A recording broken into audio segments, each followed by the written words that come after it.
Ta-da! I was on a talk show recently, and the host asked me, said, "What do you think about the dope problem?" And I said, "Definitely, I feel we have too many dopes." Yes. No question about it. That's why we have a drug problem, I really feel, you know, because, like, everybody has access to drugs, and we're all kind of just dopey, you know, we're just human beings, little protoplasm walking around, shaking hands. "How are you, Phil? Give me a piece of lettuce," you know. No real big thing. We're just kind of dopey folks, and we have all these drugs available to us. You know, that's why there's a drug problem, man. There's all those drug stores, right? Every 3 or 4 blocks, there's a big sign. Drugs. Open all night. Drugs. We deliver. Drugs. Cut rate. Drugs. It's the biggest thing on their sign. Cosmetics, sundries, drugs. And the pharmacist is always stoned. You ever notice that? Check his eyes. He's experimenting with something there. How come he can never fill a prescription right away, you know? Really, always gives you that, "Better come back in about an hour." I can't even read the bastard, you know? It's no accident that we're drug-oriented, really. The drug companies got us that way, and they'd like to keep us that way. I mean, that's a simple thing. They start you early with the oral habit. Little orange-flavored aspirin for children. 2 in the mouth, son. Something wrong with your head? 2 in the mouth. Remember that. Head, mouth. These are orange. There'll be other colors later on. Even named it after a saint to throw you off, you know. It's all right, son. 2 in the mouth. St. Joseph. Remember Papa Chocks? Papa Chock!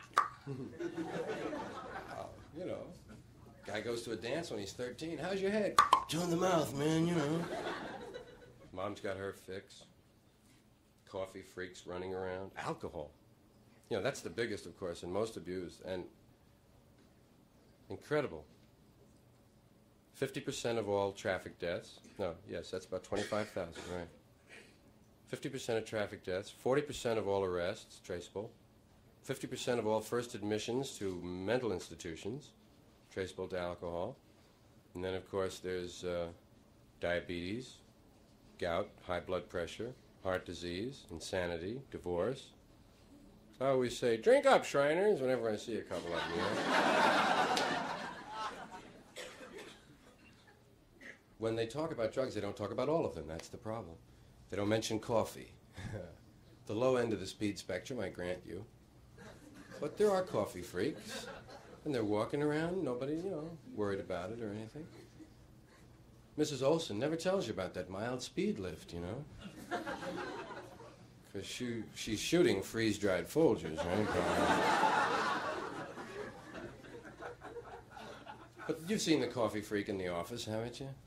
The guy who drops 8 or 9 cups every morning. Always in a good mood. "Hi, how are you? Warm that up for you? Okay, yeah, hi, how are you? Hey, good to see you." Always in a nice mood, fine, until the coffee urn breaks, man.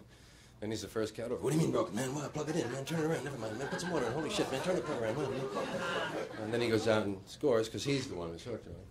I know it's just a dopey example, but that's the beginning of it. Then you have housewives and the diet pills.